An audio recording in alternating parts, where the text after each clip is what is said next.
I think people are too afraid to admit this, but I think Art the Clown deserves an Oscar. There, I said it.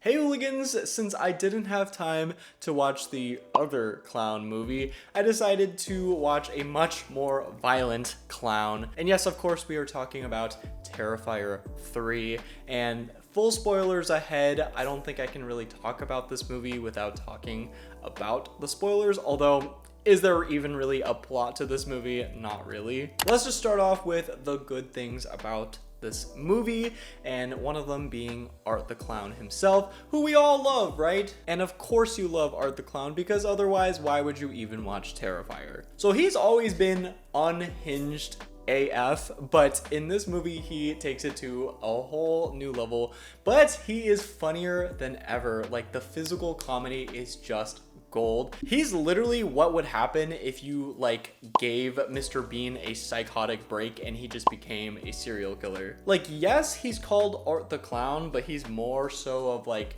a mime, Art the Mime, if you will. And so throughout all the movies he's been in, he doesn't talk even once. And so he has to do all of his acting through his face and his just physical actions. I thought a couple of standout moments that I found really funny was in the beginning when he like chopped down a part of the door and then he did like the "here's Johnny" type of thing. Another part that I thought he was funny in was when he was secretly listening in on the two college kids, and the girl was like such a fan of Art the Clown because he's such a legend, and he was like, psh, please. And it was also kind of funny when he was like fangirling over meeting Santa for the first time, as if like he's a kid who's never seen Santa. And then another part that my whole theater was laughing was when Sierra was strapped to the chair and then he just kept on hitting her on the back of her head repeatedly. Like, that is just unhinged behavior. Another great addition to this movie was Vicky, basically Art the Clown's partner in crime. Of course, we saw a little bit of her in the previous movie, but this time we get a little bit more of her backstory or lore. She's like some kind of demon trying to possess a host. And I thought her design, where she's like missing an eye, like she looks a lot different from Art, and I thought they complemented each other very well. I actually could have gone without her dressing up as Art at the end, because then she's kind of like trying to be replicating what Art is, and Art is so unique in his own, so I wish she could have just been her own like character. And of course, another big part of why people come to watch Terrifier is because of the insane gore. Honestly, I don't think I've ever seen gore as dramatic as in the Terrifier franchise. And let me tell you, it is still very, very, very bloody, to the point where Art was able to create blood angels just in time for the holiday season. Am I right? I also think another part that makes Terrifier kind of fun to watch is that even though it is like really bloody, it's very obviously fake blood and fake gore. Like, you can tell when they used some kind of like mannequin instead of a real person. It's still very much disgusting, but as an audience, I think we're able to kind of take a step back and realize, oh, we're not looking at real dead bodies. Like, these are all just props that are made to have fake blood, and I think that's part of the appeal. I will say though, the adrenaline that you feel from watching the pure violence occurring on screen is really maybe the first couple of kills. Once you're like halfway through the movie, you're just so desensitized, you're just along for the ride. And I will get more into the problems later, but I think that is one of the downfalls of this movie and the second Terrifier movie.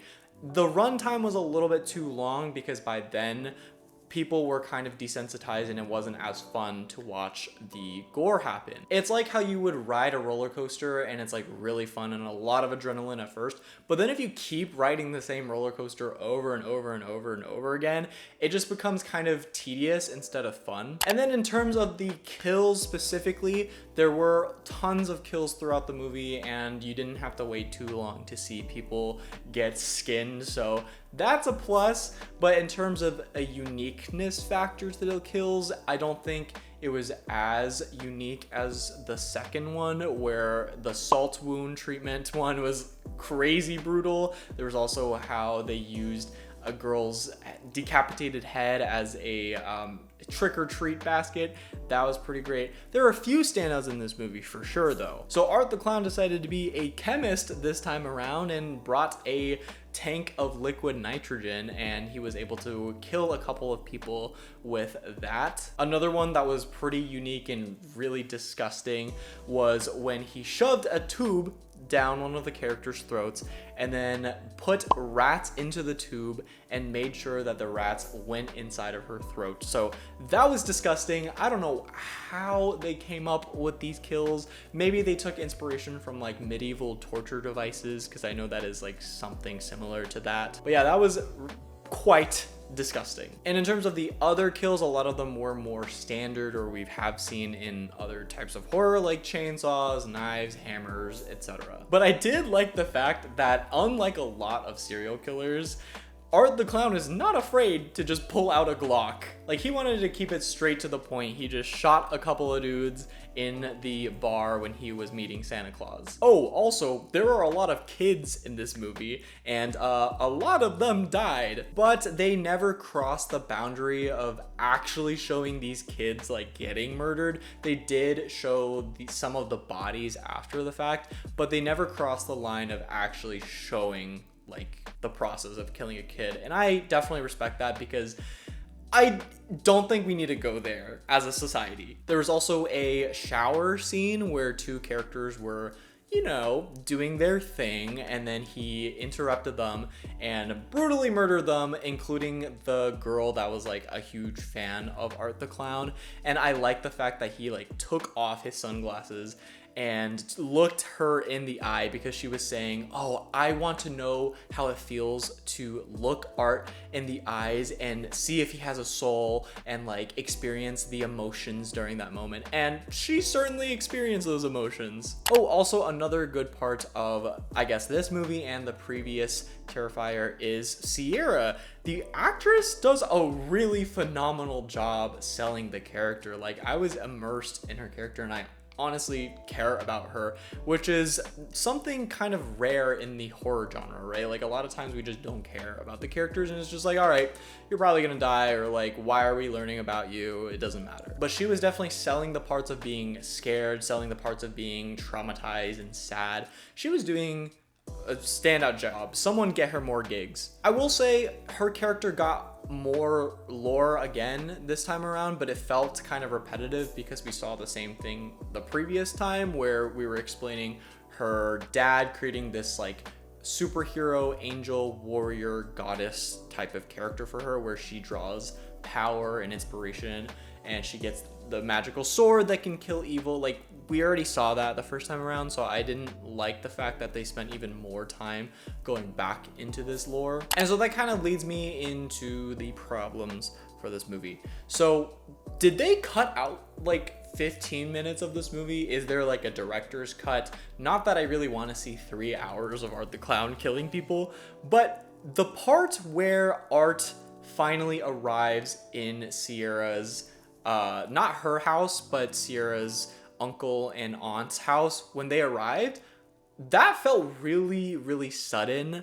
I was convinced she was dreaming them for a second, but no, it was all real, because it felt like they completely skipped over the deaths of Jonathan and the deaths of her uncle, because the last we saw of the uncle was he drove to Jonathan's college to go pick him up, and then he was on the phone with Jonathan, but then it was like kind of obvious that the voice of Jonathan was someone else.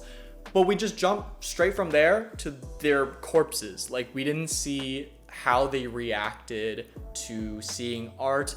And they did Jonathan so dirty because he was such an important part of the first movie.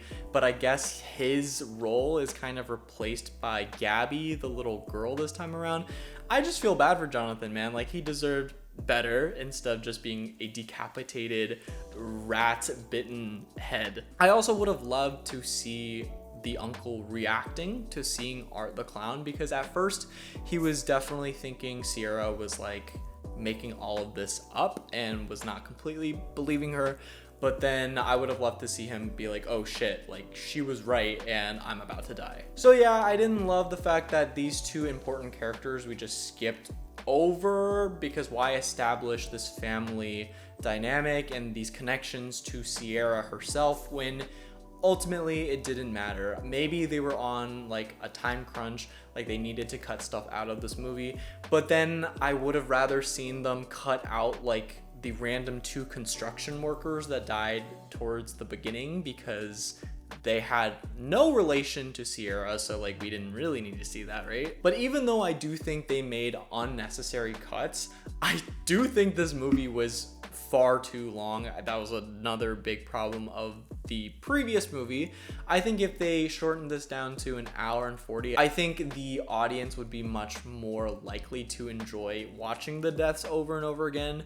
I think it was just 20 minutes too long, and by the end I felt like it was dragging and I was like, oh my god, there's more death, there's more killings. Like, let's get this over with. And speaking of the ending, I did not really love the ending. We basically saw a portal to hell opening up, because why not?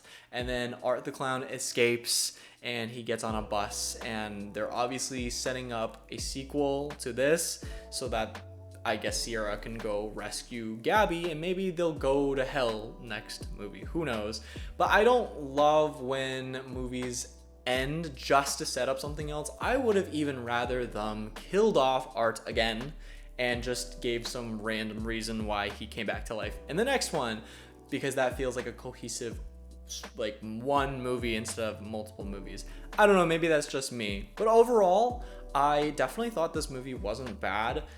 Lots of gore, and I think that is a unique thing to the Terrifier franchise. It's something we don't get too often, especially in horror movies that are trying to be mainstream. But I guess Terrifier has the luxury of having such a cult fan base watching this movie, and it doesn't really need to have a massive audience. But overall, I would rate this movie a 3 out of 5 clowns. It's always nice to see Art back on my screen and just being a complete maniac. But now I want to hear from you guys. What did you think of this movie?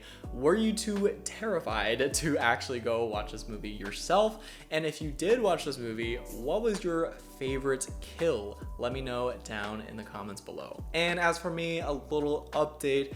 As you guys can see, I have moved to a different space. It is clearly still very, very empty. So hopefully in the coming weeks, I can get this place to look a little more pretty. But that's it from me. I will see you guys next time. Okay, bye. Hey hooligans, thanks for watching this review. If you enjoyed that, then make sure you go check out some of these other videos available right now.